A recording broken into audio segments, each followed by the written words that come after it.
Tapi setelah mendapat apa yang diinginkan, Gabriel menghajar salah satu pekerja di sana dan berniat menjadikan si Staff dan Jacob sebagai sandera.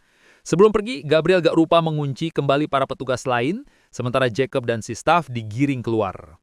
Tiba-tiba akhirnya para polisi datang ke TKP dan seperti biasa datangnya setelah kejadian alias selalu telat. Jacob yang merupakan penanggung jawab di sana dan saksi kunci pun dibawa ke kantor polisi untuk dimintai keterangan. Di sana Jacob menyarankan dua polisi yang memeriksanya agar mengecek rekaman kamera pengawas di bank. Tapi si polisi berkata bahwa saat aksi perampokan terjadi, si perampok telah merusak kamera pengawas hingga membuat mereka kehilangan petunjuk. Jacob menjelaskan bahwa si perampok berpakaian taktis dengan senjata lengkap dan bertakmen.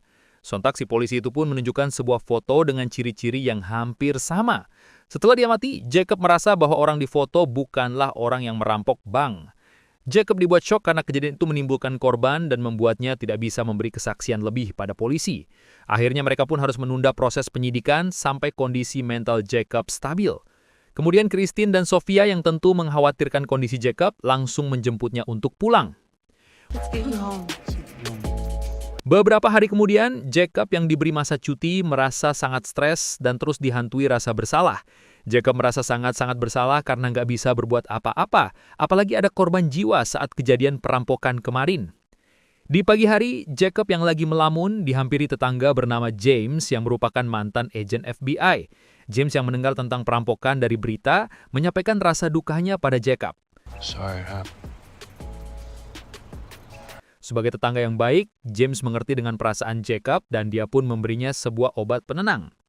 Hari demi hari pun berlalu dikarenakan para polisi belum bisa mengusut kasus itu. Jacob yang nggak bisa terus-terusan dihantui rasa bersalah, akhirnya memutuskan untuk menyelidiki sendiri.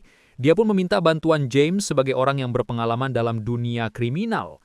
Saat Jacob menjelaskan ciri si perampok, seketika dia teringat dengan sebuah gembok khusus yang si perampok gunakan.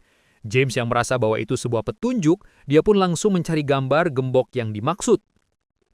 Pada keesokan hari, Jacob yang masih disibukkan menyelidiki kasus itu, mulai diketahui sang istri, sampai-sampai mereka bertengkar. Christine meminta Jacob agar melupakan kejadian tersebut, dan biarlah para polisi yang menangani. Bukan tanpa alasan, tapi Christine khawatir jika Jacob terus-terusan stres memikirkan semua ini. I need you to keep this away from her. I need you back.